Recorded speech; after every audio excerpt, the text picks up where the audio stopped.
If you're primarily a Nintendo Switch gamer, well, for starters, respect. But secondly, you might have noticed so far this year, it's been a little light on the games, and the ones we did get, they were okay. Although that's not exclusively a Nintendo Switch problem. So far this year, almost every game I've been excited for ended up, well, being like Anthem. Jordan Fringe is editing this video. He does such a good job. Such a beautiful man. Make sure to subscribe to Jordan Fringe.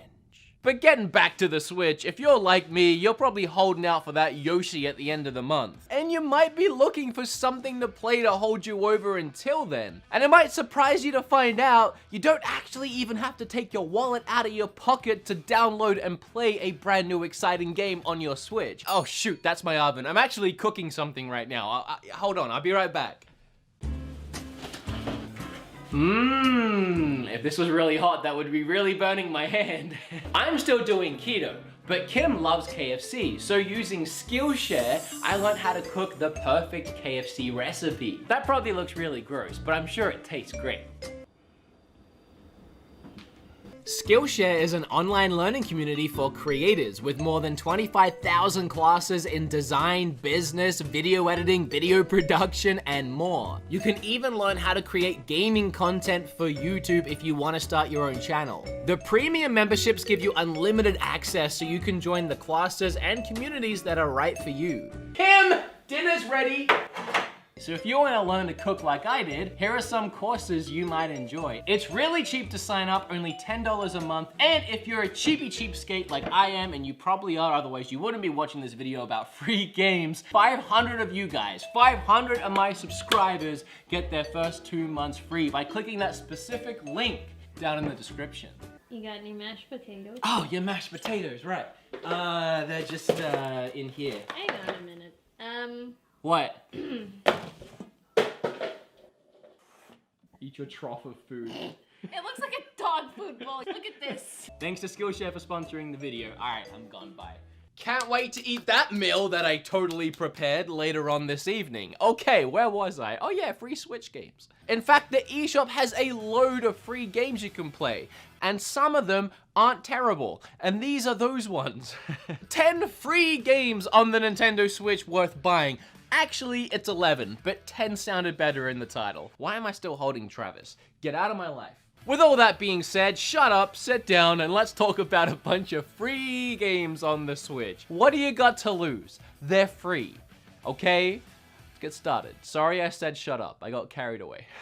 The first free game on the list today is Fortnite, and the next free game is Pokemon Quest. Can I breeze past it that quickly? I'll just say one thing about it. I'm not gonna talk about the game itself. Y'all know what Fortnite is, but it is a perfect example of something I wanted to bring up. Most of the games on this list today do not require you to spend any money in them to have fun. If you're looking to play one of these free games, your credit card will not need to go anywhere near the Switch at any point in time. It can. It definitely can. I mean, that's how these games survive. It's by other people pumping money into it, but that's not your problem. What other people do with their money is their problem. If they want to spend money on Fortnite, they can. If they want to spend money sending me fan mail, they can also do that. If they want to spend money on my Patreon, www.patreon.com/beatemups, they can do that too.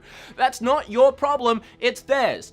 So stop complaining about it. But my point is, Fortnite is a perfect example of a game that you do not ever need to spend money on. The only thing you'll get by throwing money at it is cosmetic stuff, so you can literally enjoy the full game for free. However, and this goes for any of the games on the list, if you have a small child playing these games, you might want to make sure that it's not easy for them to start buying stuff on your credit card, because it'll happen. Whether they mean to do it or not, these games will trick them into it, so be careful.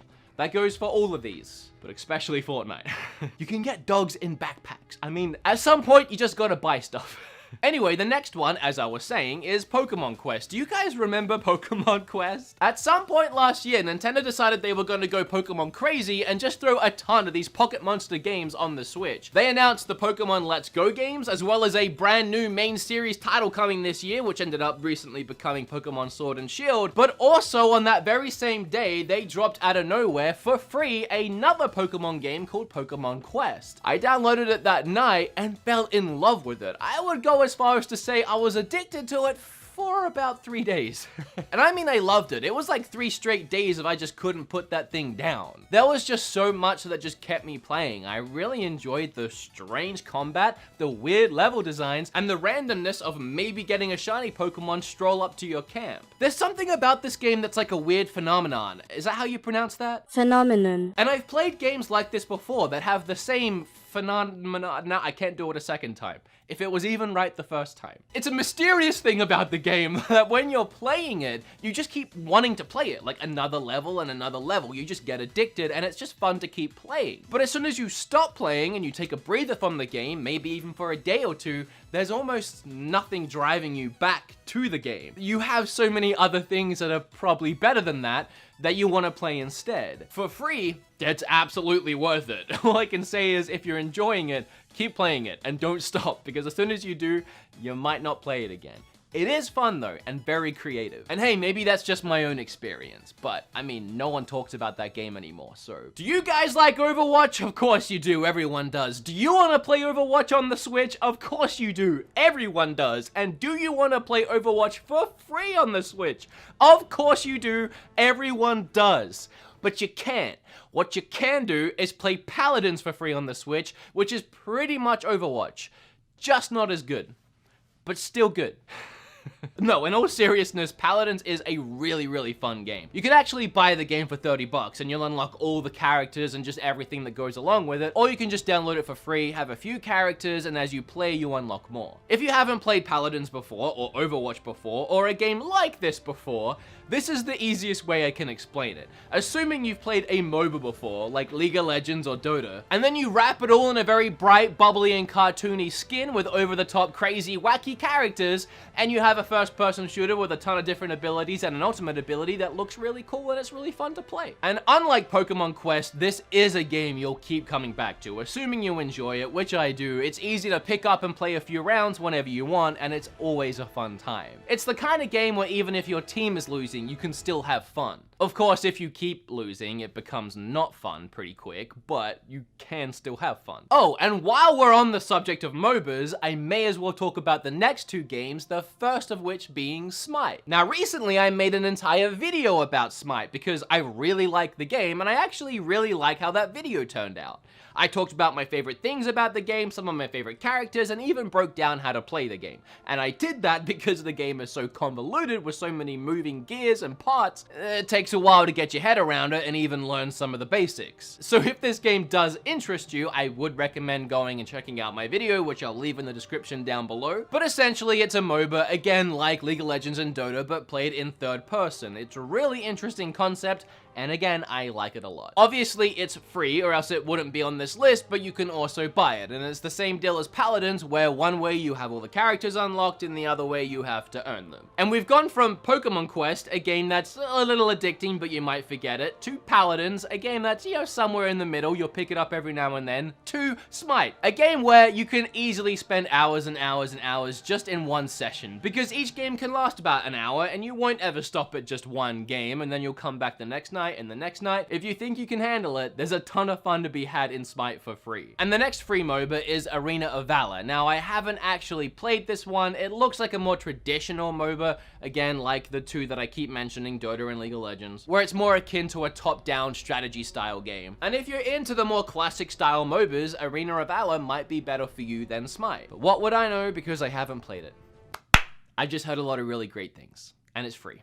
So here it is. A new MOBA is a huge investment. It takes hours and hours and hours to learn the game and get good at it. So as much as I like the genre, I'm not ready to jump into Arena of Valor just yet. I don't have a week's worth of time just to practice. Now, I don't think I'm out of line to say if you have a Switch, you should have all 3 of these games. Mario Odyssey, Legend of Zelda Breath of the Wild, and Super Smash Bros. And I'll excuse you if you only have 2 of those 3, and if you only have 1 of those 3, I'll still acknowledge your existence if we're walking past each other on the street, but I will be subtly judging you in my mind and wondering what the heck is wrong with you. However, it's probably safe to say you most likely have Smash Bros. In your house, if you have a Switch. But if you're in the very unfortunate circumstance of not having that game and wanting that game, but you do have a Switch, well, you can play a light version of this game for free, and that game's called Brawlhalla. And if you haven't seen this game before, I really don't have to describe it all that much because it's literally Smash Brothers. It's a Smash Brothers clone. Maybe hardcore Brawlhalla fans will fight me on that and point out all the subtle differences, but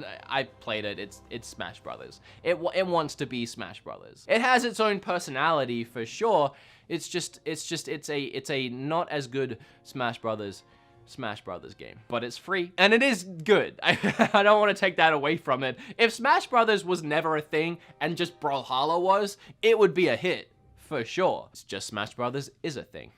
Fallout Shelter is another perfect example of a free-to-play game that's just free to play and you don't have to put any money into it to enjoy it. Bethesda didn't care too much about making a ton of money off of it, so they made it just fun to play, and you can spend money on it. You can buy lunch boxes, which will unlock a bunch of things for your characters, like weapons, or even unlocking actual characters, but it's not necessary. And the game ended up being a huge hit. It exploded, and a ton of people did put money into it, so Bethesda kept supporting it. And it's no surprise that because this game was developed and built for a mobile phone, that it works really well on the Switch. Because the game still runs in the background like it used to on phones. You wouldn't have it open all the time, you'd be texting or playing other games, or you just wouldn't be using your phone, but meanwhile the game is still active. But it feels like a live 24/7 living, breathing ecosystem. You start with a very small ragtag group of survivors, and you start to build a colony around them, layers and layers deep into the ground. And again, this is just a fun, free game to play in between playing other games. Whenever you're done with that 5-hour Final Fantasy IX session and you're about to log off and go to bed, you can quickly check on your Fallout Shelter and see how your survivors are doing. Make sure they're fed, make sure they have water, make sure none of them have died, and then go to sleep, wake up in the morning, and check on them again. Or forget about the game completely for 3 months and then sign back in and find out that everyone is dead and you got game over. I don't know if it works that way. We could find out. I uninstalled it, so yeah, they're probably all dead. That's what happens when your channel's about reviewing eShop games every week. I need space. I end up deleting stuff. I do want to add the long-awaited Undertale sequel, Deltarune, to this list, because Chapter 1 is free, and you'll get about 3 hours of free gameplay out of it. However, if you love it, and you will, everyone will, and everyone does, you will have to pay for the other chapters. It's only the first one that's free to get you hooked, and then have you play the rest. That's how confident they are that you will buy the rest. You can have the first one for free. And yeah, it's good. Obviously. The next free game blows my freaking mind, and that's Warframe. I made an entire video about this game. You can watch it down below if you want to find out all the reasons why it's so insane. But to summarize it, I still don't know how this game is on the Switch. It is such a huge, expansive, gorgeous looking game. It's one of those games that when you see it running on the Switch, it feels like a dream. Warframe is actually a teeny tiny little bit like Anthem, in the sense of you have like these Iron Man suits that have these crazy special abilities, and you kill a bunch of enemies. It's pretty much where the similarities finish, I guess. However, Warframe does have some really expansive open world areas where you can fly around. And that is a lot like Anthem. And again, it's these areas in particular that just blow my mind when I'm playing it handheld in bed on my Switch. And not only does it look absolutely gorgeous with all these different lighting effects hitting me straight in the face, but I'm literally flying around huge open areas and just landing and killing enemies and going on my way. Now, some have argued if you really want to level up quickly and get access to the good weapons and the good stuff in the game, you will have to pump some of your own money into it. However, I don't feel that way. I really don't. And the developers are actually proud of the fact that this is a balanced free-to-play experience, meaning if you don't want to spend money on it, you don't have to. It's not a necessity. You can do and acquire everything in the game for free. But I played this game for hours and I never felt the need to buy anything. Maybe if I was diving into some of the PvP stuff, which I never actually ended up doing, I might be more encouraged to spend some money, but just going through the campaign and completing it at my own pace, I had a lot of fun for free. And if this is a game that piques your interest, I have a video about it, again, down below. The last two free games are actually like way more than 2 games technically, but you also kind of have to pay for it, but they are free. What do I mean by that? Well, to access any of the games I'm about to talk about, you do have to buy the Nintendo Online service, which is 20 bucks a year, so really not that bad at all. Or if you do it monthly, I think it's like 3 or 4 bucks a month. A really, really cheap online service, and if you think about it, you kind of need it anyway to play online. Like if you want to play Smash online, or Splatoon online, or Mario Kart, or really just anything. So once you have it, here are the free games you can play. The first one being the multiple of ones, which is the Nintendo Online service itself, will give you access to a load of classic NES games. And I'm sure, as we're all aware by now, because I'm really late to the news, Nintendo also just announced that Super Nintendo games, Game Boy Advance games, and GameCube games are coming to this service later this month. Nope, I'm lying. Sorry to get your hopes up. Remember to smash that like button. I really do want that to happen, but yeah, I was lying, sorry. We do have NES games though. There are some good ones on there. There are some bad ones on there, but they're all free. And you might have guessed it, but my favorite free game on Switch, Tetris 99. I love this game, man. It's just Tetris. Like, Tetris has always been fun, but with the added excitement of playing against 98 other players at the same time, competing to be #1 in what is by far the best battle royale game anyone has ever made, it just makes this game priceless, and it's free. What a combo. Every time I make one of these list videos, I blow myself away with the quality of games that are on the Switch. Like when I make my eShop videos every month or so, I'm like, how are there 10 more great games to go out and buy? And when I had the idea to look at how many great free games were on the Switch, I was amazed that I managed to get 10 so easily. We recently celebrated the 2-year anniversary of the Switch, and I cannot believe how far this system has come. From all its amazing free games to just the eShop in general, and then the insane physical library that's building up at a game store near you. I've said it before and I'll say it again, I adore Nintendo and I adore this stupid little system so much. As always, if you like this video, remember to like it. If you learned a little something, make sure you hit flip all over that subscribe button. I have a load of other social medias I never promote, so please check the links down below. There's everything from Twitter to even a subreddit, which I started recently. Discord. Does Patreon count? Because that's down there. And I would just love if you became more active within my community. It would mean the world to me.